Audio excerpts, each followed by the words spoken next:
Wine is meant to be this great conversation starter, right? But then you get into the language we use, and sometimes it feels so complex, maybe even a bit imprecise. Oh, definitely. It can be really confusing. So today, we're doing a deep dive into that world, the beautiful but sometimes messy language of wine. We want to see how some of the core metaphors are actually holding up under all this pressure from climate change and, well, market shifts. Yeah, and we've got some great material to work with. The main source is a really insightful review piece called Wine and Conversation, tracing innovation in wine metaphors. It pulls together a lot of recent scholarship. And specifically, we're drawing on the thinking synthesized there from a few key people. Dr. Allison, who's a cognitive linguist at the University of Melbourne, specializing in wine metaphors. Right, and also Dr. Heber Rodrigues. He's a sensory scientist and psychologist from the University of Surrey. And the review itself was authored by Yvonne Seier Christensen, who comes from the producer side, Champagne-les-Cinq-Fils. So a nice mix of perspectives. Exactly, and their review really focuses on 5 sort of legacy descriptors: balance, bouquet, body, elegance, and minerality. The goal isn't just defining them, but tracking how the concepts behind them are adapting now.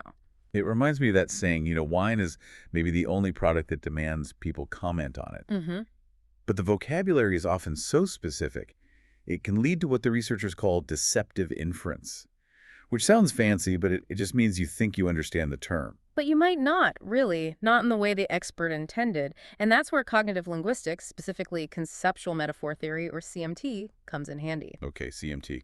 Break that down a bit. Well, the basic idea is we grasp abstract concepts, like how a wine tastes or feels, by mapping them onto something more concrete, something we already understand physically, like the human body or maybe objects. Ah, okay. So when someone describes a wine's elegance, what's the mapping there? That's a classic one.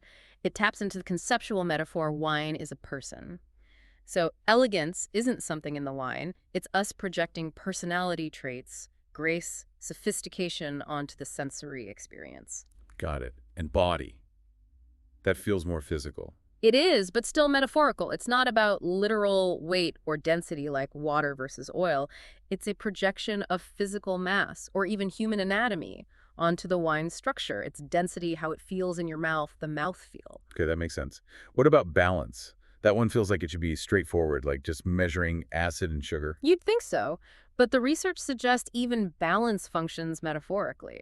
It's acting as a proxy for stability, for structural coherence. It maps onto this core concept of equilibrium. So we perceive a wine as balanced because it knows harmonious, integrated, not just because the lab results hit certain numbers. Precisely. It's about that overall sense of structural integrity, which is a really important insight, actually.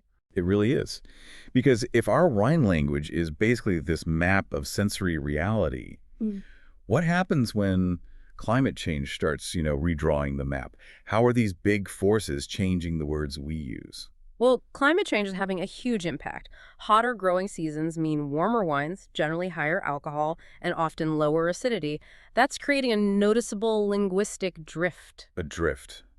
Away from what and towards what? Away from descriptors tied to that freshness and acidity, things like mineral or elegant, and towards terms that signal ripeness, sometimes even over-ripeness. Think full body, baked, jammy. Right. That definitely changes the kind of wine you think you're buying when you see those words. Absolutely. And then there's a darker side to this environmental pressure. Right. Wildfires. Smoke taint is becoming a much more frequent problem. Okay. And that's forcing completely new, frankly unpleasant descriptors into the wine lexicon. Words like ash, char, even burnt rubber. Wow.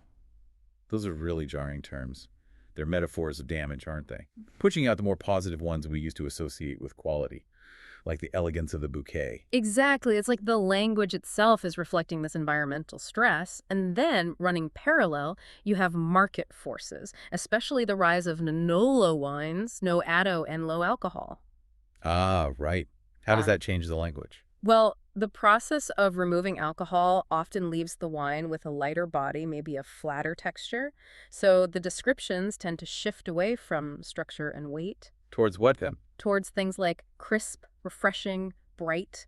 The language tries to foreground clarity, purity, maybe drinkability, to compensate for what might be missing in textural depth. So it sounds like these old words aren't just disappearing, but maybe changing jobs. That's the key finding, yes.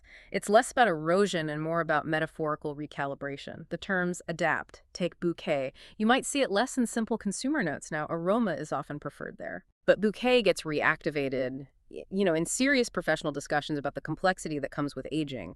And it's even being used in the technical work around aroma enrichment for NOLA wines, trying to build back some complexity. So the term finds new relevance. So metaphor is still really central. It's how we make sense of the sensory stuff and assign a value. But if things are getting complicated, maybe confusing, what's the practical solution for better communication? The review suggests improving clarity and, importantly, inclusion by using dual-register tasting notes. Dual register, meaning two versions. One using the detailed, specialized language for pros or enthusiasts who know the jargon, and another using simple, direct, accessible language for the average consumer. That way, everyone gets the info they need without feeling lost.